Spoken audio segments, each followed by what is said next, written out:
Alors bienvenue dans cette formation sur Supabase. Dans cette vidéo, nous allons voir ensemble les différentes fonctionnalités de cet outil de back-end as a service. Donc pour rappel, Supabase c'est une alternative à Firebase pour gérer le back-end de son application, que ce soit une application mobile ou encore une application web. Donc dans cette vidéo, nous allons, comme je l'ai dit, parcourir les différentes fonctionnalités. Et pour info, moi je m'appelle Fabrice et je suis dans la vraie vie tech lead, architecte, développeur. J'ai travaillé pas mal sur plein de technologies dans ma carrière et aujourd'hui je me suis spécialisé également sur cet outil de back-end as a service qui s'appelle Supabase. Allez, c'est parti. Alors première chose, Supabase il est accessible sur le site supabase.com et sur ce site-là en fait on va pouvoir accéder directement au dashboard qui va vous permettre d'administrer votre base de données, votre back-end as a service avec Supabase. Mais avant d'aborder tout ça, on va parcourir ensemble en fait les différentes fonctionnalités qui sont proposées par Supabase. Je rappelle d'abord que l'une des différences principales par rapport à Firebase, c'est que Supabase, lui, contrairement à Firebase, qui est basé sur une technologie propriétaire de Google, Supabase, lui, s'appuie derrière sur un ensemble d'outils open source. C'est-à-dire que demain, si vous vous êtes intéressé pour mettre en place quelque chose d'équivalent à Supabase, vous allez pouvoir tout à fait le faire parce que tout est disponible. En fait, si on va sur leur doc, ils vont vous donner les différents outils qui vont vous permettre de reproduire exactement ce qu'ils ont fait. La différence, c'est que eux, ils mettent à disposition directement quelque chose qui va vous permettre de construire en un week-end tout simplement votre application sans que vous ayez à vous préoccuper justement de comment est-ce que je vais faire pour pouvoir créer l'équivalent. L'équivalent, en fait, c'est disponible sur GitHub, donc tout est là. Vous avez juste à suivre ce mode opératoire-là et vous aurez tout simplement votre équivalent à Supabase en un rien de temps. Donc c'est basé sur DocKong HQ, donc ça c'est un API Gateway, et qui va permettre en fait d'exposer pas mal d'API pour attaquer une base PostgreSQL directement. Mais bon, ça c'est la partie technique. Nous, ce qui nous intéresse, c'est qu'est-ce qu'il y a sous le capot, comment on va pouvoir exploiter Supabase. Donc, première chose, Supabase, c'est tout d'abord une base de données. Donc, une base de données, ça va vous permettre de stocker vos données. Supabase est basé sur un outil open source, une base de données relationnelle open source qui s'appelle PostgreSQL. Donc là, comme il le précise ici, pour chacun de vos projets, vous aurez un PostgreSQL dédié. PostgreSQL, c'est reconnu, c'est éprouvé, c'est presque dans toutes les grosses boîtes aujourd'hui, ils utilisent PostgreSQL comme système de stockage de données. Donc en termes de fonctionnalité, donc comment ça marche une base de données, ça relationnelle.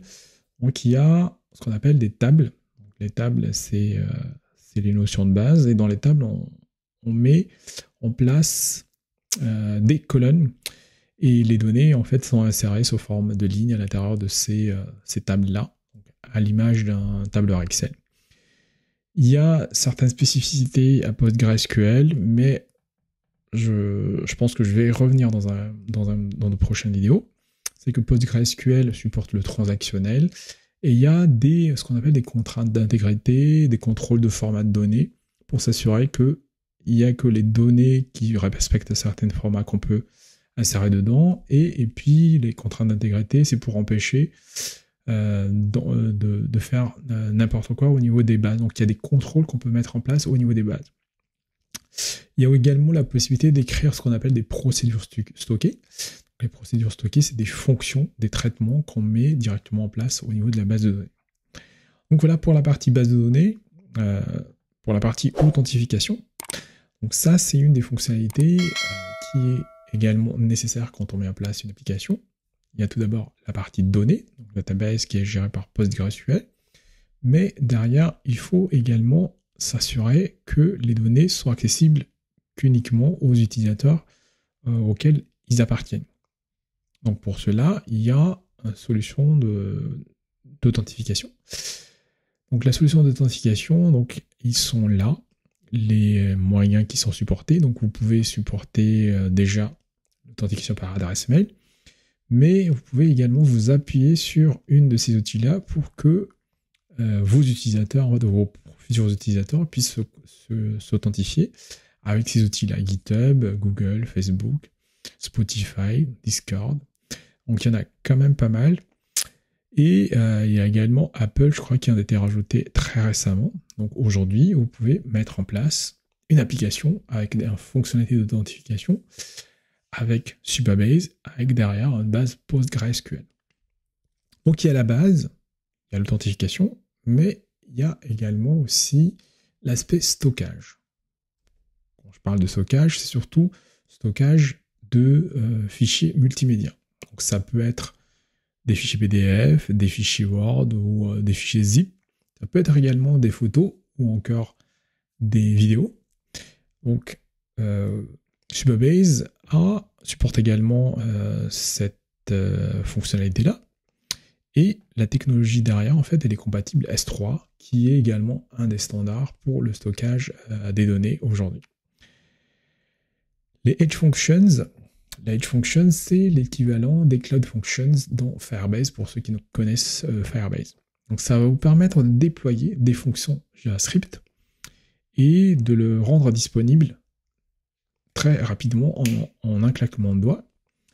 Et tout est bien entendu géré, vous n'avez rien à faire, vous avez juste à publier votre fonction et ça va tourner tout simplement sur de Node.js. Donc ça, c'est surtout important si vous avez pour votre application l'intention de mettre des traitements côté serveur.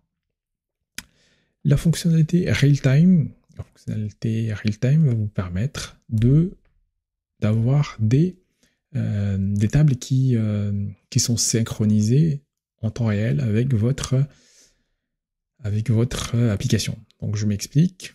Dès qu'il y a des données qui sont insérées dans votre table ou d'autres types de changements, mise à jour, suppression ou autre, cela va se répercuter directement sur votre affichage. En fait, comment ça se passe? C'est via le mécanisme de WebSocket. Donc ça va vous permettre de mettre en place un certain nombre de fonctionnalités, par exemple des messages de toast, d'alerte. Ça va permettre également de mettre en place des statuts de vos utilisateurs, des synchronisations en temps réel entre vos utilisateurs. Donc là, c'est ce qu'il montre. Également des jeux multijoueurs pour que, en fait, au niveau des écrans, ça se synchronise directement avec les données que vous avez en base. Et bien entendu, pour tout ça, vous avez un API REST. Ce que je n'ai pas mentionné depuis le début, c'est que votre base de données, en fait, elle va être exposée sous forme d'API REST. Donc, c'est-à-dire que vous allez avoir la possibilité d'attaquer votre base de données directement en appelant des API REST. Mais pas uniquement.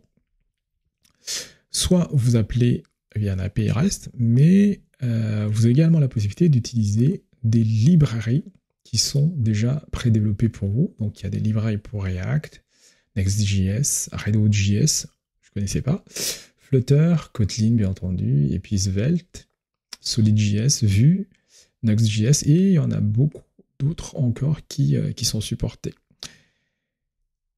Alors, qu'est-ce que je n'ai pas parlé? Bien entendu, il y a des modules sur la migration d'une base standard vers une autre, donc par exemple de Firebase Storage vers Postgre. Et des clients, plein d'autres fonctionnalités. D'autres fonctionnalités, donc il y a ces fonctionnalités de base-là, mais il y a également des supports de cron pour mettre en place des programmes, des exécutions programmées. C'est des crons. En fait, on appelle ça des crons lorsque vous avez par exemple prévu de faire un traitement qui va s'exécuter à une fréquence précise, vous avez la possibilité directement dans Supabase de faire cela. Vous avez également la possibilité de mettre en place des queues. Donc des queues, il faut le voir comme des tunnels dans lesquels vous allez pouvoir envoyer des messages et écouter également des messages qui sont transmis. Ensuite, Vous avez également, bien entendu, la possibilité de contribuer si vous en avez envie. Donc, c'est au niveau de la partie open source qui est là. Voilà, les différentes librairies, comme je l'ai dit, vous pouvez les récupérer pour créer votre propre instance de Supabase. Et enfin, qu'est-ce que je voulais dire d'autre?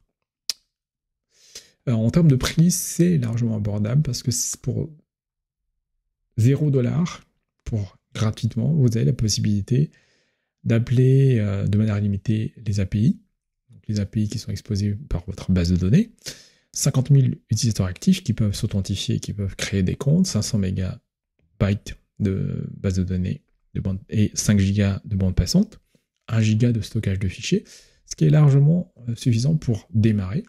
Et puis après, le pricing suivant, c'est $25, qui est vraiment très généreux et qui va vous permettre de créer votre application très rapidement.